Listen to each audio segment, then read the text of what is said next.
châm ngòi cho chiến tranh thương mại khi thế giới chao đảo vì cú sốc thuế quan. Động thái áp thuế toàn diện đối với hàng nhập khẩu của Hoa Kỳ của Tổng thống Donald Trump đã làm dấy lên mối đe dọa trả đũa, khi các công ty và chính phủ vội vã tính toán chi phí từ một cuộc chiến thương mại leo thang đe dọa làm rung chuyển các liên minh toàn cầu. Các hình phạt được công bố vào thứ Tư đã gây ra sự hỗn loạn trên khắp các thị trường thế giới và bị lên án từ các nhà lãnh đạo khác khi phải đối mặt với sự kết thúc của kỷ nguyên tự do hóa thương mại đã định hình trật tự toàn cầu trong nhiều thập kỷ. Trump cho biết ông sẽ áp dụng mức thuế cơ bản 10% đối với tất cả hàng nhập khẩu vào Hoa Kỳ và thuế cao hơn đối với một số đối tác thương mại lớn nhất của nước này, đánh thuế mạnh vào các mặt hàng từ cà phê Ý cao cấp và rượu whisky Nhật Bản đến đồ thể thao được sản xuất tại châu Á. Đối mặt với mức thuế 54% đối với hàng xuất khẩu sang Hoa Kỳ, nền kinh tế lớn thứ hai thế giới là Trung Quốc đã tuyên bố sẽ có các biện pháp đối phó, cũng như Liên minh châu Âu, khi các đồng minh và đối thủ của Washington đều chỉ trích các động thái mà họ lo ngại sẽ giáng một đòn tàn khốc vào thương mại toàn cầu. Sự bất ổn sẽ leo thang và kích hoạt sự gia tăng của chủ nghĩa bảo hộ hơn nữa. Hậu quả sẽ rất thảm khốc đối với hàng triệu người trên toàn cầu,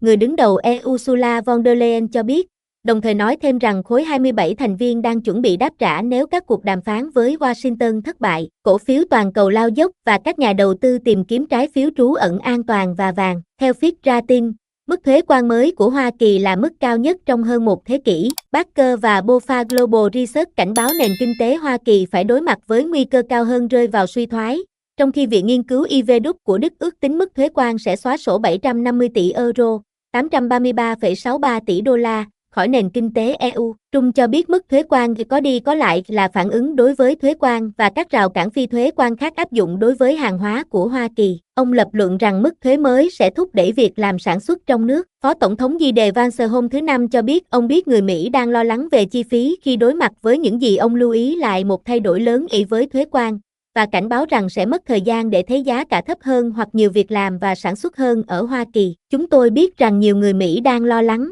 ông nói với Fox News. Điều tôi muốn mọi người hiểu ở đây là chúng tôi sẽ không giải quyết mọi thứ chỉ sau một đêm. Bộ trưởng Thương mại Howard Lutnick cho biết chính quyền Trung đang trao đổi với tất cả các đối tác thương mại lớn về các cách để hạ mức thuế quan mới, đồng thời nhấn mạnh rằng các quốc gia cần đối xử công bằng với Hoa Kỳ. Trung cũng cân nhắc trên nền tảng truyền thông xã hội Truth của mình. Chiến dịch đã kết thúc, bệnh nhân đã sống và đang chữa lành. Các lãnh thổ nhỏ, các đảo không có người ở bị tấn công. Trong số các đồng minh thân cận của Hoa Kỳ, EU bị nhắm mục tiêu với tỷ lệ 20%, Nhật Bản với 24%, Hàn Quốc với 25% và Đài Loan với 32%. Ngay cả một số vùng lãnh thổ nhỏ và đảo không có người ở tại Nam Cực cũng bị đánh thuế. Các biện pháp của Trung có vẻ sẽ làm rung chuyển các mối quan hệ thương mại đã được thiết lập để ủng hộ các mối quan hệ mới. Các cơ hội cho các liên minh mới đang nổi lên mà chúng ta nên tận dụng một cách kiên quyết và dứt khoát. Robert Habeck, Bộ trưởng Kinh tế Đức, cho biết, lấy Canada và Mexico làm ví dụ, Donald Trump khuất phục trước áp lực,